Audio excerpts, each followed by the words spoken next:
कह रहे हैं बताओ, आप बताओ, बताना है या नहीं बताना? नहीं, पूछो ना उनको, आपने क्या किया? क्या किया आपने? जवाब दीजिए, क्या किया? राहुल गांधी को चैलेंज देना चाहता हूं, इन्होंने इस आतंकवादी हमलों के खिलाफ उनकी सरकार ने जो कदम उठाए, यहां खड़े रहकर हिम्मत से बताए देश की जनता को। भाई आतंकवादी मारे गए, आपको इसका भी आनंद नहीं है? साहब इसको बिठाओ जरा। बाटला हाउस के आतंकवादियों के लिए रोना आता है, और मान्यवर हमें पूछते हैं कि आपने क्या किया? कोई अधिकार नहीं है पूछने का, कोई अधिकार नहीं है मान्यवर। हमारी तो सेना ने ठोक दिया, सीआरपीएफ ने ठोक दिया मान्यवर। सलमान खुर्शीद जी का वो इंटरव्यू मेरे मोबाइल में रिजर्व कर आया हूं, आप जब भी कहोगे ये पूरे टीवी पर बताने के लिए मैं तैयार, सेव कर आया हूं। इनकी इच्छा है तो कल एक समय तय करिए, यहां बता दीजिए चारों टीवी में, और देश की जनता भी देख ले। भाई आतंकवादी मारे गए, आपको इसका भी आनंद नहीं है?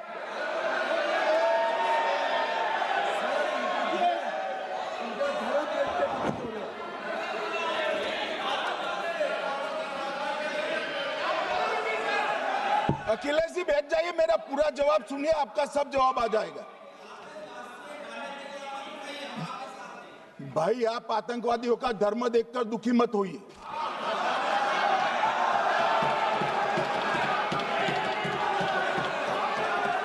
अखिलेश बैठ जाइए यार। आतंकवाद के खिलाफ लड़ाई होती, कभी वो हमला करते हैं, मगर सवाल ये है कि इन्होंने 5 से 11 के बीच में 27 जघन्य हमले किए, 1000 के करीब लोग मारे गए। आपने क्या किया? क्या किया आपने? जवाब दीजिए, क्या किया? और मैं राहुल गांधी जी को चैलेंज देना चाहता हूं, इन्होंने इस आतंकवादी हमलों के खिलाफ उनकी सरकार ने जो कदम उठाए, यहां खड़े रहकर हिम्मत से बताए देश की जनता को। कुछ नहीं किया मान्यवर, ये यहां से आतंकवादियों की फोटो पाकिस्तान भेजते रहे, डोजियर भेजते रहे। और मान्यवर ये कहते हैं कि आपके समय में भी हमले हुए, मैं उनको अंतर समझाना चाहता हूं, वो देख नहीं पा रहे। मान्यवर हमारे समय में जो भी आतंकवादी घटना हुई, पाक प्रेरित और कश्मीर सेंट्रिक हुई। देश के हिस्से में 2004 से 2014 से 2025 तक एक भी घटना नहीं हुई है मान्यवर। ये नरेंद्र मोदी सरकार है मान्यवर, और कश्मीर में भी आज स्थिति ऐसी हुई है, उनको पाकिस्तान से आतंकवादी भेजने पड़ते हैं, कश्मीर में आतंकवादी अब हमारे नहीं बनते हैं मान्यवर। और मैं सलमान खुर्शीद जी को भी याद करना चाहता हूं। एक बार मैंने बड़े सवेरे में नाश्ता करता था, टीवी पर उनको रोते हुए देखा, मुझे लगा क्या हुआ, कोई बड़ी घटना हो गई? तो रोते रोते वो श्रीमती सोनिया गांधी के घर से बाहर आ गए कि बाटला हाउस की घटना देखकर सोनिया जी फूट कर रो पड़ी। अरे रोना था तो शहीद मोहन शर्मा के लिए रोते, बाटला हाउस के आतंकवादियों के लिए रोना आता है। और मान्यवर हमें पूछते हैं कि आपने क्या किया? कोई अधिकार नहीं है पूछने का, कोई अधिकार नहीं है मान्यवर। और ये हमें पूछते थे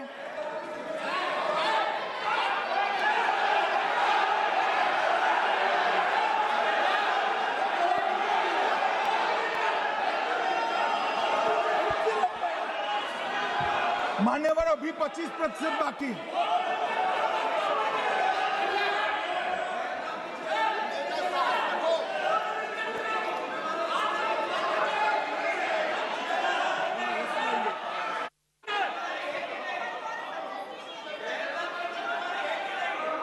बैठिए, जवाब दे रहे हैं ना, आपका जवाब दे रहे हैं आपका। पहलगांव के बाद जो घटनाक्रम घटित उसका जवाब दे दिया ना माननीय गृह मंत्री जी ने। आपने पूछा आतंकवादियों क्या हुआ, आतंकवादियों का जवाब दे दिया। क्या पूछना चाहते हैं आप? आपने हर सवाल पूछा, हर सवाल जवाब सुनिए माननीय गृह मंत्री जी।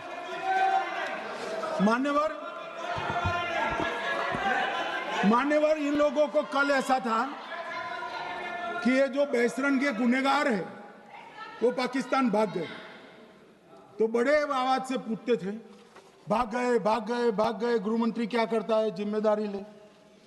हमारी तो सेना ने ठोक दिया, सीआरपीएफ ने ठोक दिया। मान्यवर अब मेरा तो जवाब बनना ना देता है ना वो मांगना बनता है, मगर मैं उनको कुछ पूछना चाहता हूं।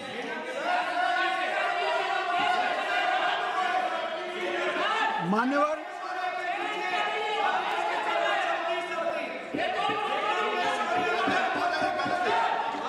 प्लीज, मारेगी तो सेना है ना, सेना अब ऐसे भी मारेगी ना, तो वो भी ये कह रहे हैं सेना और सीआईएसएफ ने मारा।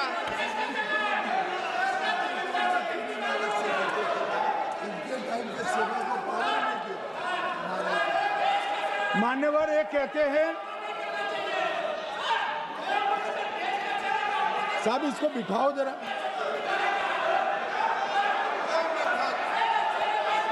हाँ प्लीज बैठिए बैठिए बैठिए बैठिए बैठिए।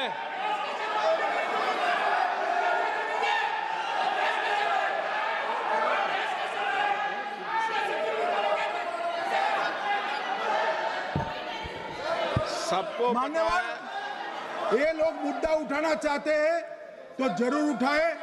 मैं आज सुबह ही सलमान खुर्शीद जी का वो इंटरव्यू मेरे मोबाइल में रिजर्व कर आया हूं। आप जब भी कहोगे ये पूरे टीवी पर बताने के लिए मैं तैयार हूं। सेव कर आया हूं। इनकी इच्छा है तो कल एक समय तय करिए, यहां बता दीजिए चारों टीवी में, और देश की जनता भी देख ले।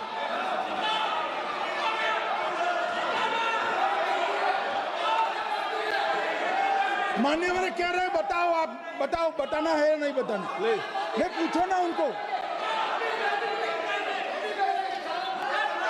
प्लीज प्लीज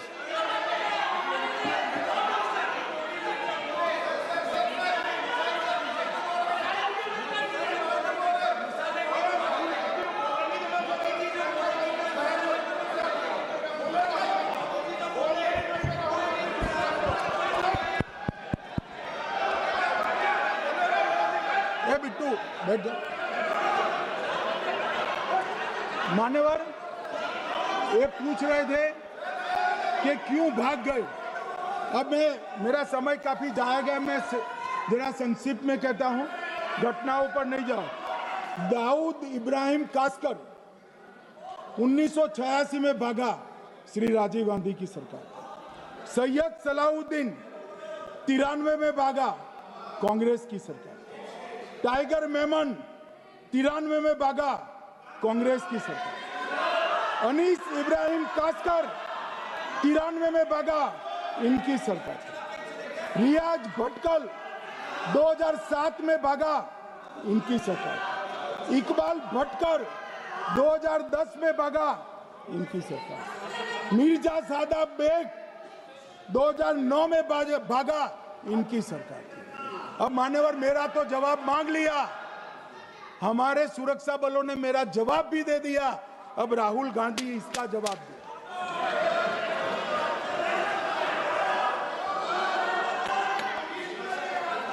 मान्यवर अब मैं कश्मीर के विषय में मैं बात करना चाहता हूं। कल कहते थे कि गृह मंत्री ने भाषण किया था कि 370 की कलम जाएगी तो आतंकवाद कम हो जाएगा। क्या हुआ? मान्यवर मेरा हिसाब देना बनता है। हम भारतीय जनता पार्टी के कार्यकर्ता हैं, ये नरेंद्र मोदी जी की सरकार है, हम जवाबदेह होते हैं। जनता के प्रति, संसद के प्रति और देश के हितों के प्रति मैं आज देश की जनता के सामने 2004 से 14 और 2015 से 25 10-10 साल का लेखा जोखा रखना चाहता हूं। 2004 से 14 में अखंड सोनिया मनमोहन की सरकार थी 10 साल की, और 15 से 25 अखंड रूप से नरेंद्र मोदी जी की सरकार। कश्मीर में टेरर इंसिडेंट 7,217 हुए थे 2004 से 14 में। 70% की कमी के साथ 2150 हो गए 1525। नागरिकों की मृत्यु 2004 से 14 में 1770 हुई, 2015 से 25 में कम होकर 357 हो गई, 80%। सिक्योरिटी फोर्सेस की मृत्यु 1060 हो गई उस वक्त, और हमारे समय में 542 हुई, और टेररिस्टों की मृत्यु में 123% की वृद्धि हुई। ये हमें पूछ रहे हैं क्या हुआ? आंकड़े से भाग नहीं सकते भाई, आंकड़े से भाग नहीं सकते।